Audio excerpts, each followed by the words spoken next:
پور ضلع میں جو قصبہ ہے دیوبند، وہاں کے پڑھانے والے کو علماء دیوبند کہا جاتا نہیں۔ دارالعلوم دیوبند کا جو اجلاس 7 سالہ ہوا تھا سن 1400 ہجری میں، تو حضرت مولانا علی میاں صاحب ندوی رحمۃ اللہ علیہ نے اس میں دیوبندیت کا تعارف کرایا تھا۔ دیوبندیت کیا چیز ہے؟ سب سے پہلی جو توحید خالص، ایک اللہ کی وحدانیت کا دل کے اندر گہرائی میں یقین اٹھ رہنا، کسی بھی طریقے سے وحدانیت متاثر نہ ہونے پائے۔ بدعات، خرافات، قبروں کی پوجا، مزارات کا چکر، طواف اور غیر اللہ سے نظریں ماننا، اس کی کوئی گنجائش نہیں ہے۔ ساری طاقت کا مرکز و محور ایک اللہ کو جانا جائے، وحدانیت مکمل طریقے سے قلب کے اندر جاگزی ہو۔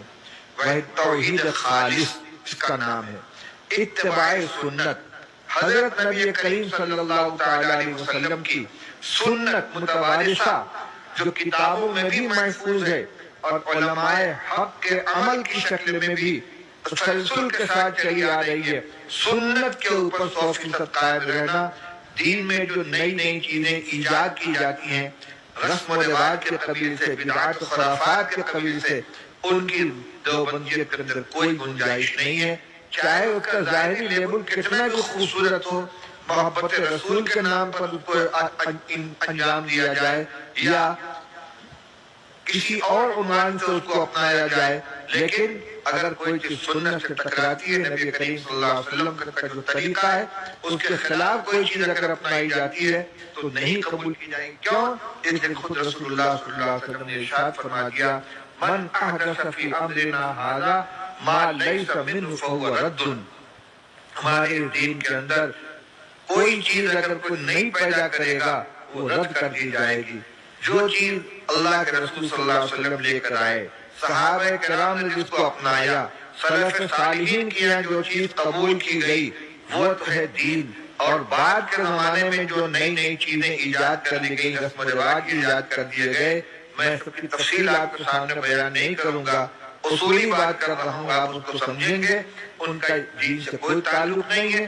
دیوبندی ہونے کا معنی یہ ہے کہ توحید کے اندر بھی پختہ ہو، اتباع سنت رد بدعت کے اندر بھی پختہ ہو، صحابہ کرام رضی اللہ تعالیٰ عنہم کے ساتھ محبت ہو۔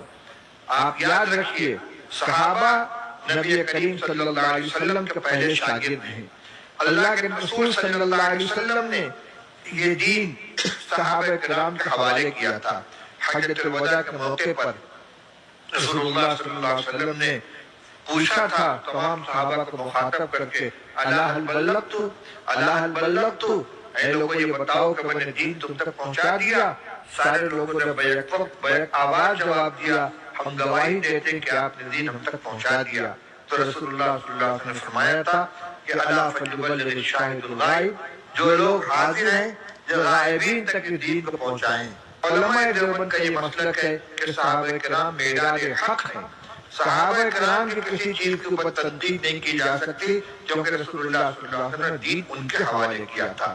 یہ دیوبندیت کی تیسری صفت ہے، توحید خالص، اتباع سنت اور احترام صحابہ۔ اور چوتھی چیز ہے دینی حمیت و غیرت۔ دینی حمیت و غیرت کا مطلب یہ ہے کہ اگر اپنے گھر کی بہو بیٹیوں کے اوپر کوئی خدا نخواستہ غلط نظر اٹھا دے، ان کی عزت و آبرو کے بارے میں کوئی خدشہ پیدا ہو جائے، آدمی کا خون کھول اٹھتا ہے، جان قربان کرنے کے لیے تیار ہو جاتا ہے، غیرت آتی ہے، حمیت معلوم ہوتی ہے۔ میرے بھائی، دین اسلام اور مسلک حق کی حفاظت کے لیے ہمارے اندر ایک جوش ہو، جذبہ ہو، حمیت ہو، غیرت ہو، برداشت نہ کر سکیں۔ یہ ہو سکتا ہے کہ دین مٹے اور ہم زندہ رہیں۔ جو بندیت کیا چیز ہے؟ ہم جو کہتے ہیں علماء